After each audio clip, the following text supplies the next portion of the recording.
48. The boundaries between nature's kingdoms. 12th March 1847.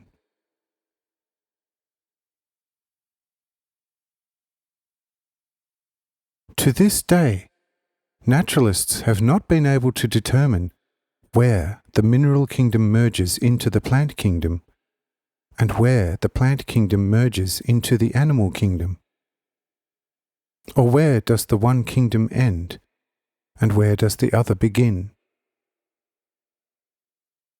Where is definitely the last and most perfect plant, after which no more plant stage comes, but immediately a first admittedly very imperfect animal takes its place? Behold, these are things which are still in great obscurity. For there are on the surface of the earth a great many plants which seem to be more of an animal than of a vegetable nature. And again, there are animals which by far look more like plants than animals. So there are also minerals which could rather be taken for plants than for minerals. And again there are plants which could rather be taken for minerals than for plants. And so there are also many animals which still show plant-like extremities, and again there are plants, out of which an almost quite well-formed animal looks out.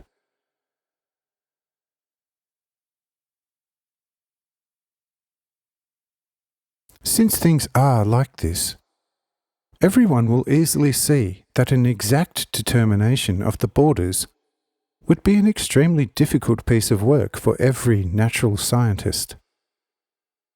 And this mainly because there are still an enormous number of animal and plant genera that are not yet known to natural scientists and will hardly ever become known.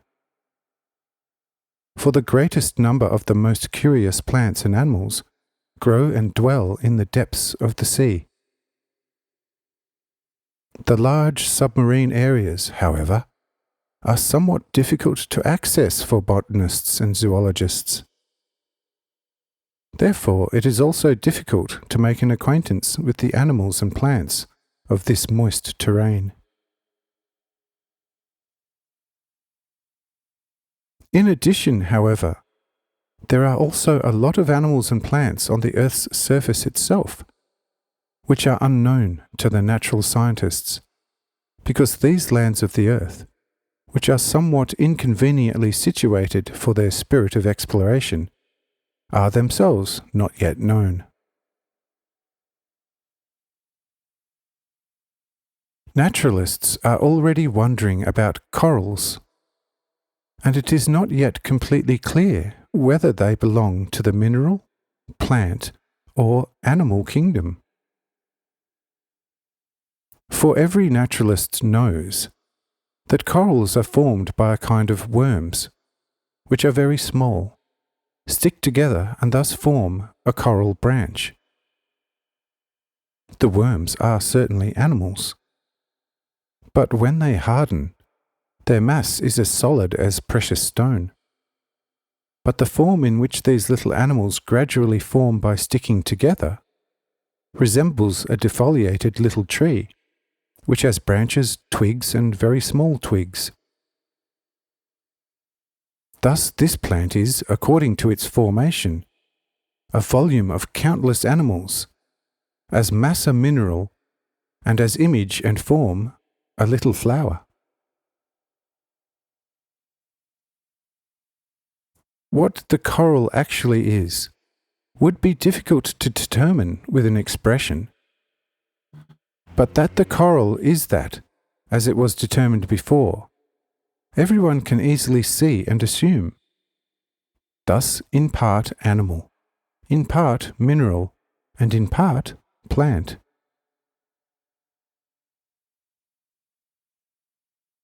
Similar to this plant are also the various metal flowers, which are formed together and all in the same way. In the sea, however, there are still a lot of small and large animals, which even more than the corals, include the three kingdoms in the most obvious way. Let us consider, for example, the great octopus. This sure is the largest animal on earth, for in its fully grown state, it is over 500 fathoms long and about 100 fathoms wide and thick. This animal has no definite shape, but when it sometimes comes to the surface of the sea, it resembles a rather plump island, which here and there shows a rather lush vegetation. On its back grows not infrequently moss, seagrass, and even small sea trees, which even bear a red round fruit, which you have already seen yourself often, and especially with the gold workers who set this fruit in gold and sell it as an ornament of a watchband. This fruit, which is often found floating freely along the shores of the sea, usually grows and ripens on the back of our octopus, which is only driven to the surface of the sea by a nasty undersea weather.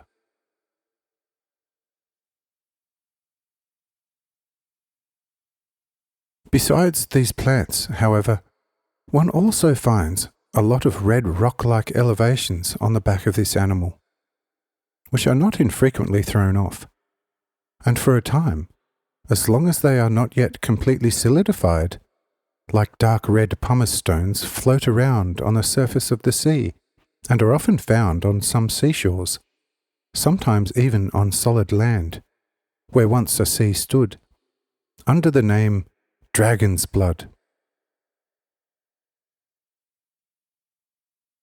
This dragon's blood has a great similarity with red ironstone, sometimes also with the mercurial peritomic hornblende.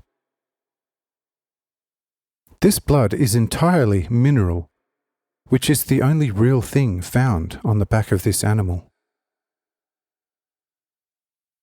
In appearance, this animal is therefore a plant and a mineral at the same time.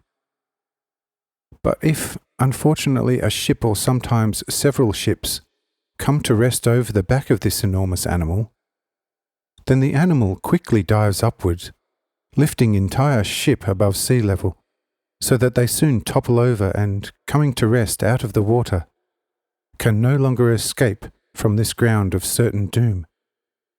For once the animal sees that the ships on its back are overturned, it raises from all sides 1,000 dazzling white arms like large elephant trunks to a height of 30 fathoms, and in a thickness of not infrequently 8 shoes in diameter. Once it has pushed its arms out far enough, like the snail's horns, it then bends these terrible arms down to the ships lying on its back, crushes them in an instant,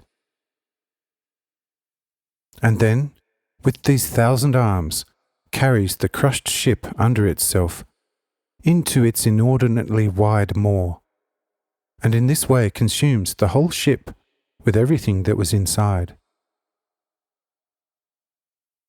In its stomach lies such a digestive power that nothing resists it.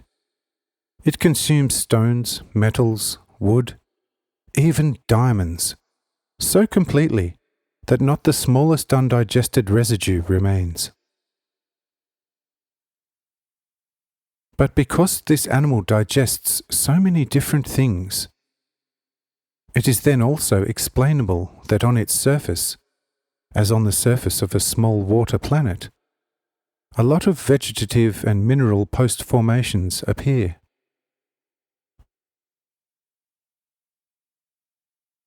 Then one could also ask to which kingdom this being should be counted. To the animal kingdom, to the plant kingdom, or to the mineral kingdom. For by virtue of its shape, it is quite mineral in appearance, like a piece of earth or a piece of land on which there is quite a luxuriant growth of various plants.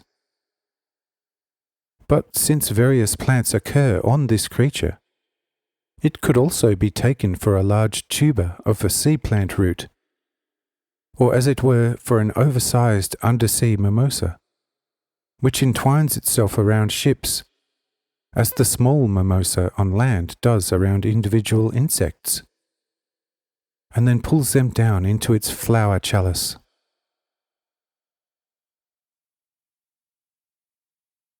If someone illuminates these points quite critically, it will be just as difficult for him to classify this being into a certain realm, as it would be difficult for every natural scientist to classify the Earth itself into a certain class. Because the Earth itself is to all appearances certainly mineral, because it produces such a tremendous amount of minerals on its back. But it is also just as surely a plant, because it gives birth to so many plant offspring. And even more surely, it is an animal, because it produces such a tremendously rich animal life.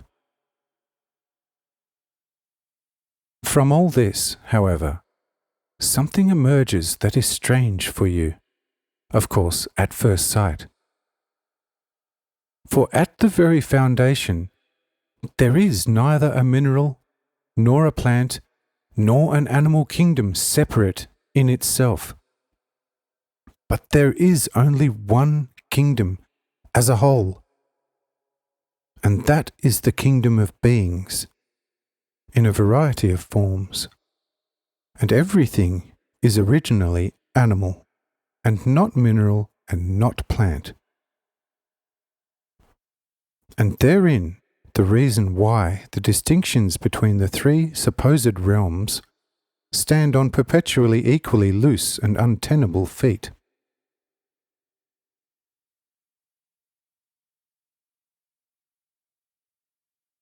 Only in the order of the ascent of the beings are certain stages set, which everyone easily sees as separate.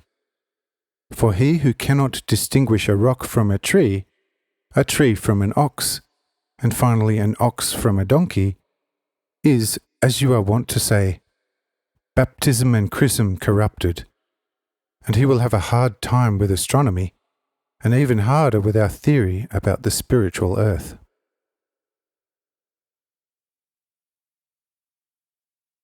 But now that we know this, it will become easier and easier for us to listen to the activity of our spirits, which have already been discussed many times.